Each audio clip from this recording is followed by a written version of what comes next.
बासुदेवपुरवासी विजय आगामी दिन में कार्यक्रम रहिबो जो अभिभाषण आ जो आम प्रतिश्रुति देइथिलु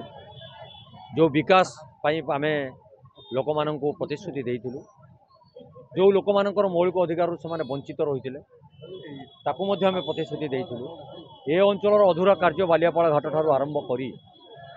चारिबाटिया घाट एवं कोस्ट केनाल खनन पर्यंत जो कार्यक्रम बाकी रही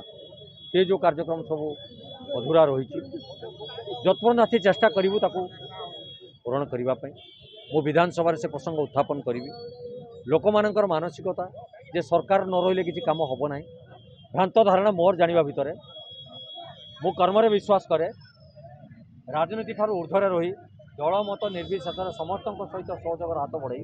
आम ए अंचल विकास कथा चिंता करवा जो निर्वाचन को जीवा से पार्टी कथा चिंता करवा बर्तमान बासुदेवपुरवासी जो दीर्घ वर्ष शासन पर जो आशा रखिंट बासुदेवपुर विकास केते दूर आगे ने आपण मान तो निजे देखुं गत 4 तारिख ठारू आज 21 तारिख बोधे आहरी 15 दिन मत लगे ये उत्सव सब समाधान करने लोक मान मनरे सत्य प्रवृत्त भाव उत्साह जागी उठी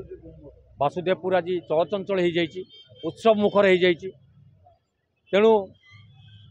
मु भावुची लोक मानकर सहयोग निश्चित रहिबो केवल भोट दे से स्थिर रहिबे नहीं जो जो काम अधूरा रही से सहयोग करेंगे मु दल मत निर्विशेष आज भी एठू भी आह्वान करी समस्ते आगे आसतु दल काम सरी जाइए आम केमती 5 वर्ष लोक मानक पई निजको नियोजित करवा एवं लोक मानकर सेवार निजको नियोजित कर निश्चित समस्त प्रिय विधायक नुहे समस्त प्रिय अशोक भाई विधायक 5 वर्ष क्षणिक किंतु जो अशोक भाई सी बोला पर्यंत से परिचय रु मु अक्षुण्ण रखा चेष्टा करी समस्त आस्थाभाजन हेबी जो दलीय बंधु मैंने पराजित होती नवेदन करी समस्त आसतु अरे भाई ये माटी तो समस्त आम लड़ाई करुले लड़ाई हारजित अच्छी कौन असुविधा अच्छी आम समस्त मिलमिशे कम कर अंचल को आगे नवा पुणी देखा निर्वाचन समय कौन हम ना कौन से उत्तर।